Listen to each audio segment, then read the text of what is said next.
Hello everyone. Today I am going to talk on the concept functions of retailing. It is going to come under the subject retail management, and this concept is going to appear under the first chapter, Introduction to Retail Business. Retail, it is a booming industry all over the world, and specifically in India, it is an industry growing around at the rate of 25% to 30%. So each one are familiar with the word retail, retailing and retailer. So now we'll see from where did this retail word came into existence. The word retail, it is originated from the French word retailer, meaning to cut a piece off or to break bulk. So this word retailer, it has originally came into existence from the French word that is retailer, which means to cut a piece off or to break bulk. In the sense, generally the retailer, he is going to purchase the goods from the manufacturer or from the wholesaler in a bulk or in a large quantity. And what the retailer does is, the goods which is being purchased in the bulk will be divided into a small quantity and sold to the ultimate consumers. That is what is to cut the piece off or to break a bulk. So the bulk quantity will be broken into a small pieces according to the convenience of the customers, and it will be sold to the consumers or to the customers. That is what the word retail means. So now next we'll move on to the meaning and definition. Retailing encompasses those business activities involved with the sale of goods and services to the final consumer for personal, family or household use. So generally the retailing, it is one of the business activities, or it is a process of buying and selling of a goods which is going to be taken place between the retailer and the consumer. So here you might do a purchasing of a goods or take a services from the retailers. So this will be taken by the final consumers. It might be for their personal use or for the family purpose or for any household purposes. Generally, you're going to visit to the vegetable shop to purchase a vegetable. So here you're going to purchase a goods. And you're going to visit to the clinics to take a services from the doctors when you're not well. So these kind of a services, and as well as you're going to purchase the goods from the retailer, that is what we call it as retailing. So this can be purchased or taken as services for your purpose, or you might purchase the goods for your family needs and as well as the services for your family persons also. So next we'll move on to the definition. Retailing includes all the activities that is involved in selling goods or services to the final customers for personal or non-business use. So retailer, it includes all the business activities, that is of buying and selling of goods.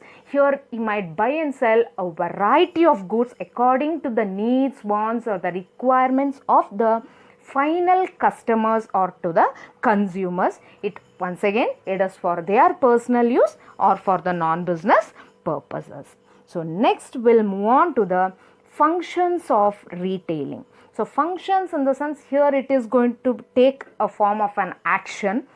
So how the retailer is going to perform or how he is going to operate, in what manner he is supposed to be operated in order to be a successful retail person. So those things we are going to study. So here there are totally 11 functions of retailing. So first we'll move on to the first point, that is understanding the needs of consumers. For every successful businessman to be a successful person, first and foremost, he should understand the marketing situation, market, and as well as the customers. The needs and wants, the requirements of the customers should be very well understood by the business person. Then only he will be able to survive for a longer period. So here it also means the same thing. So the retailer, he should very well understand what are the needs of the customers. Will they purchase this product, or are they in need of this product? That he has to understand very well, and accordingly he has to buy the products from the manufacturer or from the wholesaler, and he has to keep it in a store. And accordingly the customers, they are going to ask what are their requirements, and they are going to satisfy their needs. The second point is buying and assembling. The retailer generally deals with a variety of products. So when we are going to take it a stationery shop, we are going there, it has been available with book, pen, pencil, gifts and all those things. So there will be a variety of goods available in the retail, in the stationery retail shop. So this variety of goods will be purchased from the manufacturer or from the wholesaler, and in his store he is going to assemble or keep it in order in a systematic manner. When the customers visit, the product should be visible to the eyes of the customers. So it has to be systematically assembled according to the needs and wants, according to the requirement. It has to be assembled in the retail shop. And moving on to the third point, that is breaking the bulk.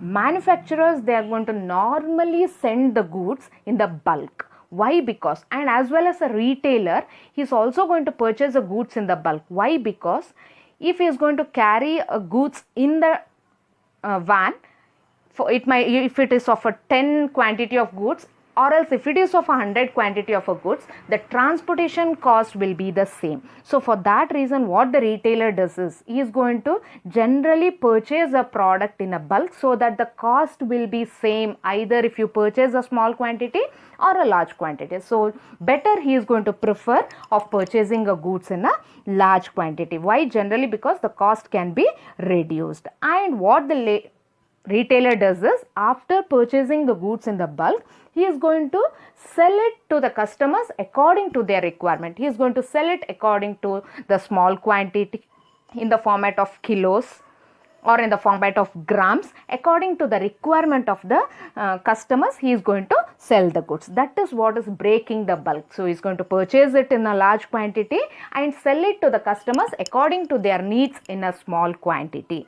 And next comes warehouse or storing.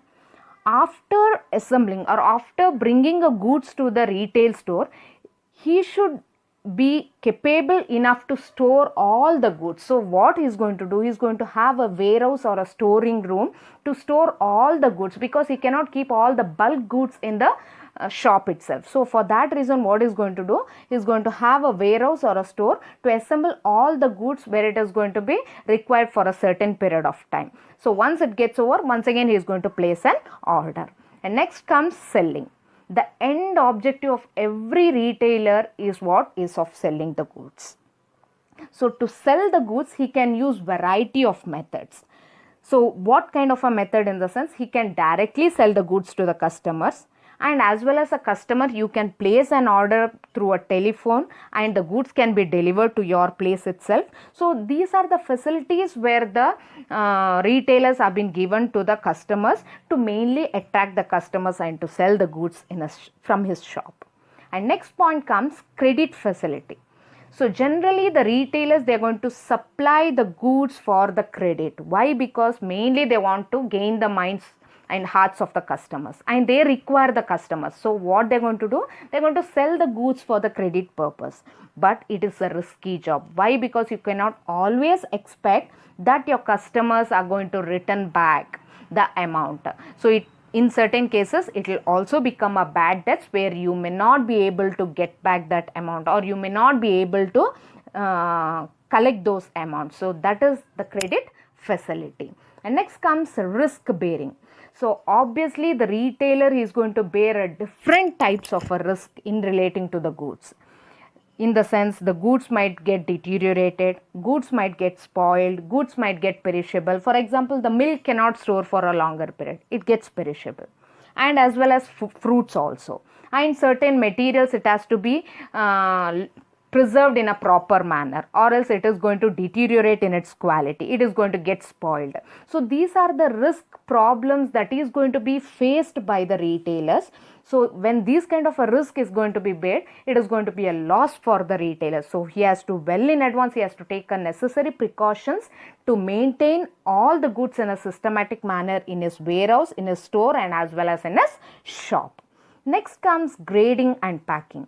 Generally, the retailer are going to purchase or going to get the goods which are not of a graded one from the manufacturer, and is going to keep all those goods in the containers in a certain shop. You might have observed in some of the shops where they're going to keep all the mixtures, sweets, all those things in a container. So those goods are of not a graded one, where those goods will be purchased from the manufacturer at a less price, and he is going to sell it to the customers according to the requirement of the customers, or it will be prepared into a small packets, whereas of 5 rupee packets and 10 rupees packets, and sold it to the customers. So here it is not of a good qualitative one, and it will be packed into a small quantity. Why? Because generally in the retail shop the customers are going to ask for a smaller quantity. So for that reason he is going to pack it into a do the packet into a small quantity and sell it to the customers. And next point comes collection and supply of market information. The retailer, they are the only person who will be in direct touch with the consumers. Why? Because we the consumers are going to visit to the shop and we are going to purchase the goods according to the requirement. If what we are been expecting, if those goods are not been available, then we are going to explain or express that to the retailer that this is the goods what we are been expecting. And if those goods are not there in the market, then in such cases the retailer are going to communicate that information to the wholesaler and the wholesaler to the manufacturer, so that the new products will come into the market through such a format. So for that reason, so the collection of information from the consumers will drastically send to the wholesaler or to the manufacturer what are the likes and dislikes of the customers, and accordingly the products will be manufactured or the new products will be entered into the market, and as well as the customers will get what are their requirements to satisfy their requirements. Next comes helps in introducing new products. Obviously, the previous point, what I said, the retailer is going to collect all the information from the customers and is going to supply it to the producer or to the wholesalers. So if that is the case, then obviously the wholesaler or the wholesaler will send those information to the producer, and producer thinks that these are the expectation of the customers, so we shall produce the product according to their requirements. So in such a format the new products will enter into the market. And last one comes window display and advertisement. Here the retailer, we have everyone seen that in all the retail shop they are going to display the products in front or as well as behind the windows or behind the glass. Why? Because whenever the customers or the publics move on, they will be able to see that. So that is one of the format to attract the minds of the customers, and it is also one of the format of giving an advertisement. And as well as they are going to distribute the pamphlets that in a particular shop these are the products that is been available. So through that the customers will come to know what all the products that are been available in this retail shop, and through that they'll come visit to the shop and do the purchasing. So these are the functions where the retailer has to take into consideration before starting up their business and as well as while doing it up. We shall continue with the next concept, that is the factors which are being responsible for the growth of the retail business in India. So which are the factors which are going to play a major role? We shall see now. The first one is enhanced working women. As we all know, nowadays the women are also have started to work.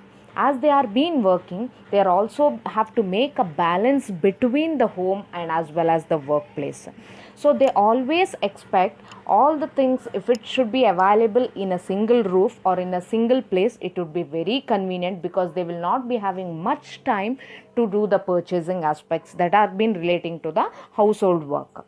So for that reason, the supermarkets, hypermarkets, big bazaar, where all these retail stores are being available for the mainly for these kind of household women, where all the required things are being available at the one stores where it will be convenient for them to do the purchasing. So these are the reasons why the retail business are been going, where they'll make and convenient for mainly to the consumers to do the purchasing. So now we'll move on to the next point, that is value for money. Obviously there will be a value for the money, so that you doesn't always expect to make unnecessary expenses of the money what you have been earned. So you always expect on the amount what you're going to spend, you should get a quality product and it should be at a reasonable price. So for that reason we always prefer the big bazaar, hypermarket, supermarket. Why? Because we are going to get it at a reasonable price, whereas there will be discounts, offers and all those things.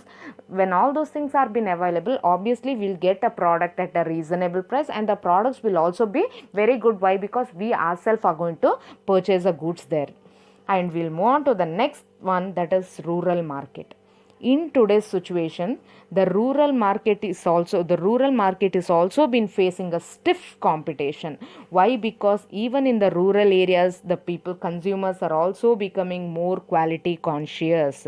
So for that reason, in the rural area, the retailing business are also been developing with the new products and with the new strategies to mainly satisfy the several needs of the rural consumers. And the fourth one is enhanced middle class consumers. As we all know, in our country the maximum of the persons belong to the middle class family. So as they are been belonging to the middle class, their demands, their opportunities, their needs will also going to be varied. So when they are going to vary according to their expectation, they want the goods according to their expectation, they want to do the purchasing. So when that is the case, the retailer should also understand their mindset and should also make a necessary arrangements of getting those kind of a goods to the consumers at a reasonable price, and the product should also be very qualitative one. So through that manner, the middle class persons are also being satisfying with the needs what they are been expecting. Next comes growth of consumerism. So in the current scenario, the consumers, they are more knowledgeable, they are more demanding. So according to their knowledge, according to their demands, the retailer should always work on satisfying their needs and their wants. So according to that, the retail business are also being day to day growing. According to that, the retail business are becoming very vast. According to that, the retailers are getting a chance to form a retail business. And next comes technological impact. Yes, technology, where it is one of the dynamic factor where it will be responsible in the growth of the retail business, whereas we have seen the computers, electronic media, marketing information. So the computers, where it is going to make an use of capturing the required things in the particular stores, and as well as it helps in making forming a or creating a bills, and as well as the electronic media, where it helps to create an given informations can be conveyed to the customers. And the marketing information, you can grab the information from the market, and through that you can make a detailed study that how the retail business is or retail store of yours is being going on. And as well as generally we see the barcoding systems that is being used in the retail store, where that will be easy for them to identify the goods and the value of the price. So the technologies are being mainly helpful to do the business very smoothly, and as well as to do the online business also, that this technology is going to play a major role. And next comes enhanced income. As I said in the first one, nowadays the women are also have started to work. When they have started to work, the income level of the family will also increase. When the income level of the family increases, automatically their demands, their thinking capacity, their quality level of purchasing, everything is going to be varied. So according to that variations, the retail industries are also going to develop, and retail sectors is also going to improve. Why? Because mainly to satisfy the needs of the consumers. And we'll come on to the last point, that is media explosion. The media is also going to play a major role. Why? Because we see in the media like they're going to give an information relating to the big basket, Ola, Uber, and all those retail services and retail sectors informations will be given in the media. So through that, let the consumers come to know relating to the retail industries or retail sectors, what all the services they have been providing and what all the goods that has been supplied. So through that information, the customers will start to consume and purchase or utilize those services. So through that, the retail business will also start to expand and will also grow. So these are the main factors which are been responsible for the growth of the retail industries. Thank you.